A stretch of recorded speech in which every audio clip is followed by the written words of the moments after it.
a lot of this outrage is coming from people who have never watched a WNBA game in their life, don't know half of the players. They really only know Caitlin Clark because they watched her a little bit in college. There are these brand new basketball fans who have so much to say about a league that they actually know nothing about.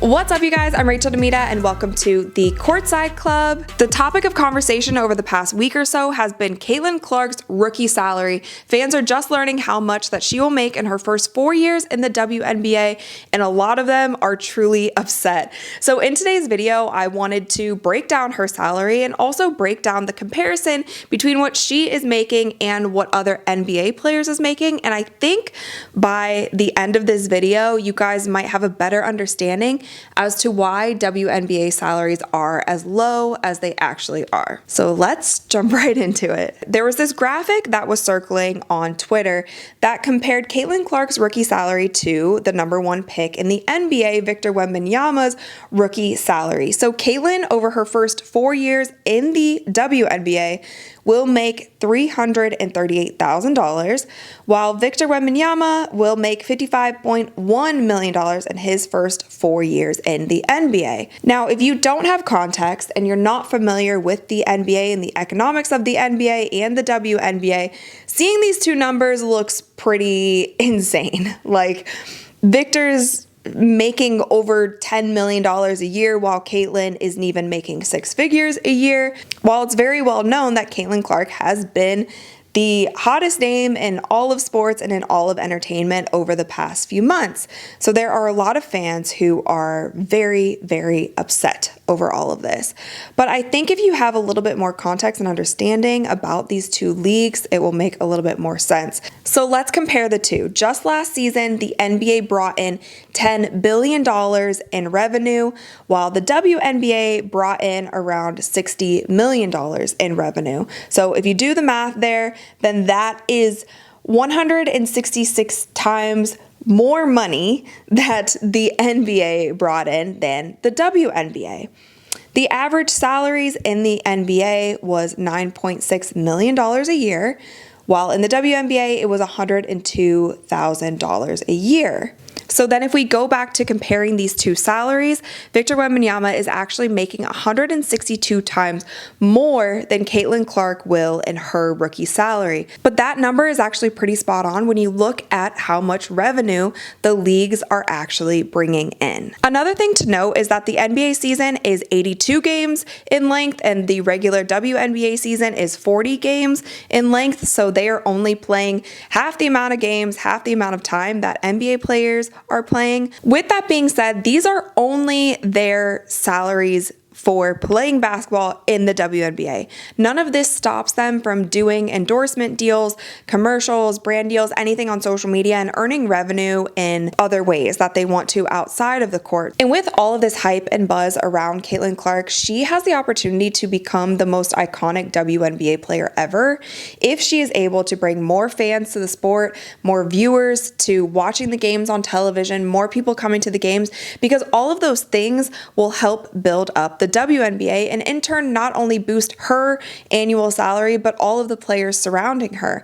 And I think that that's something that kind of bothers me about all of this outrage on social media. A lot of this outrage is coming from people who have never watched a WNBA game in their life, don't know half of the players. They really only know Caitlin Clark because they watched her a little bit in college.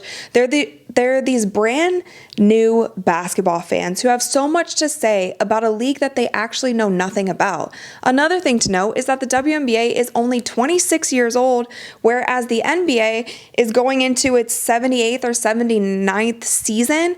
So it's 3 times older than the WNBA. It's a very new league. The league was started in 1997, and there has already been so much growth and success that has come in the WNBA.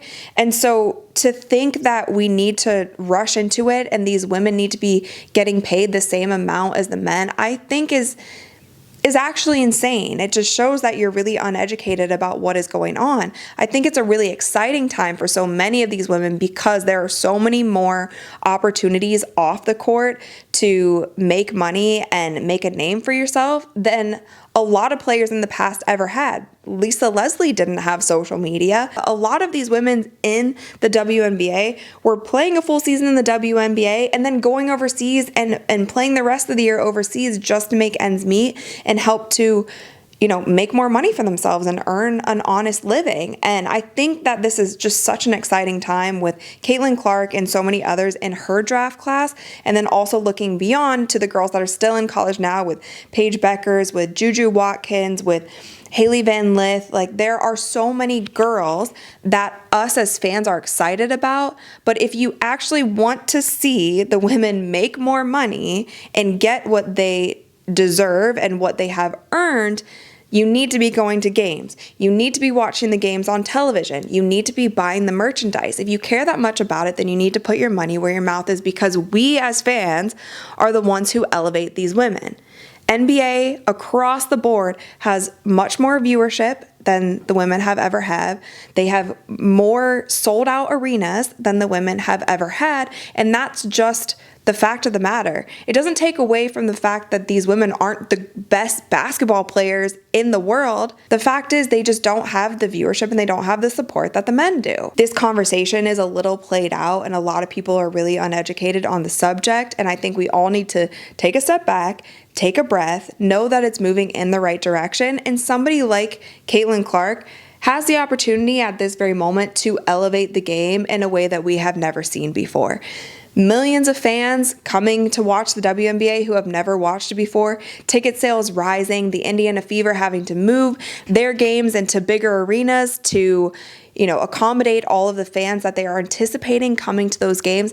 That is what's going to elevate the game, and that is what is going to get these women paid more. So I hope that breakdown made sense. The WNBA and the NBA are businesses in themselves, and so paying an absorbent amount to players when you're not making that much in revenue, it just doesn't make sense. But I do think that there should be a lot of hope and optimism for the future. So you guys let me know what you think. Are you going to be watching more WNBA games this year? Are there any players that you are excited about? Do you think that Caitlin Clark has the ability to bring new eyeballs and in turn get these women paid a lot more? You know, so we're not talking about this unfair pay gap anymore. Let me know what you guys think in the comments below. Make sure that you thumbs up this video and subscribe because I upload new videos every single week.